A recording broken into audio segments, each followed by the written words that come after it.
What is up, guys? Jason here from Garden State Koi, and today we're going to be going through our winter products with some tips and tricks and tutorials on how to use them. We're going to start out here with the Pro Air 60, and let's unbox this.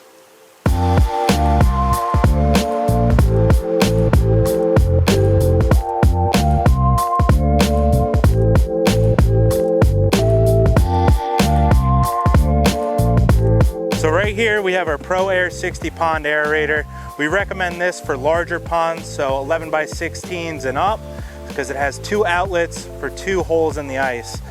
So we're gonna go ahead and unbox this and show you what's inside. So it comes with your instruction manual, comes with 2 rubber membrane diffusers, your 2 air hoses, and right here you have your attachment for your dual air lines and your hose clamps. So in here we have our compressor. Comes right in this box. Comes right like this, beautiful black and blue. So you're gonna take your dual outlet attachment and you're gonna screw that in right here. And then you are going to attach your clamps and your hoses and your rubber membrane diffusers. So we'll go ahead and take a look at those diffusers. These have the best shelf life. They last a very long time in your pond. You could easily clean the rubber membrane on the outside to remove any gunk or anything. You could also attach an air compressor to blow this out and get even more gunk out of there. So this attaches right to your hose and you clamp it down and you're gonna set your air stone right in your pond. So we also recommend that you use weighted tubing versus this tubing that the system comes with. It floats to the top and you really have to rock it down throughout your pond. If you have the weighted tubing, it sinks right down to the bottom. You can't see it. It doesn't stand out and it keeps your pond looking nice and natural. So here we have our 300-watt pond de-icer. We use this to keep a hole in the ice to let any gases escape through the ice and not build up in the pond, creating hazards for your fish. So we're gonna go ahead and unbox this. Comes with the instruction manual and the de-icer. So you're gonna wanna pretty much plug this right directly into an outlet. You don't wanna run on any extension cords or anything because of the power it takes and it might start tripping your outlets.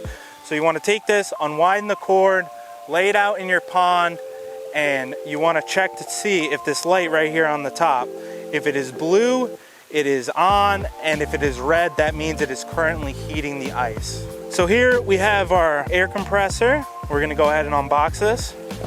Your compressor here comes with the instructions. I'm gonna open it up. Right here is the unit, power cord. And so you're gonna take your weighted air line. You are going to screw this plug in, attach your weighted air line to it, clamp it down real tight, and you're gonna wanna do the same thing as the Pro Air 60 and drag that line across the pond and set it down nicely. So a little trick with these things is that they get clogged sometimes when stuff goes into the intake. So you could see this hole right here, that is where the air is getting sucked in. So you want to take like a small stick or a small piece of metal and you want to kind of just go in there, scoop out any debris that may have been clogged.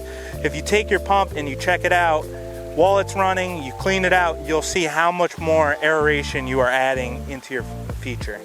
So here we have our multiple sizes of pond netting.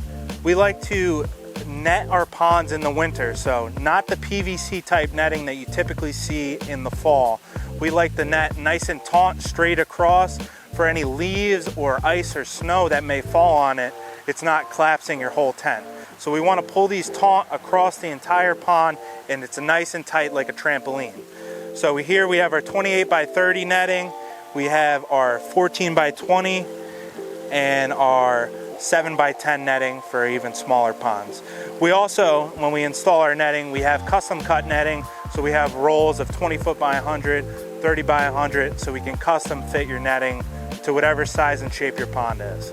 So here we have our different size bottles of cold water bacteria made by Aquascape. We got the gallon, 32 ounces, 16 ounce, and 8 ounce bottle. So for whatever size your feature is, we got all the different various sizes. So we like to add our cold water bacteria in throughout the winter. We add it through the ice hole And so the cold water bacteria, it breaks down any fish waste, ammonia, and depletes that because your filtration isn't running in the winter. So you still need to add that bacteria gradually, so it's breaking down that fish waste that accumulates throughout the winter. Here we have our skimmer attachment for blowing our water lines for winterization. So you want to take this, you want to screw it directly into the bulkhead that's in your skimmer, screw it in so it's tilted straight up like this, and you want to go take your shop vac or vacuum, and you want to go up to your biofalls, blow out the line from the top, and you'll see this shoot out like a geyser. So then you cap it like so, screw it in nice and tight. Only hand tight's only necessary. There's not really any pressure going through this. And then you're also going to need one of these caps for after your line is blown out to plug your biofalls as well. We like to take a bead of silicone and silicone around this and then screw it in so it's a nice tight seal. And that silicone comes right off at the end of the year when we open up the pond in the spring. So thank you guys for watching our winter products video. Make sure you guys go ahead and like this video, comment down below, and hit that subscribe button so you can see more of our garden state koi videos. Peace.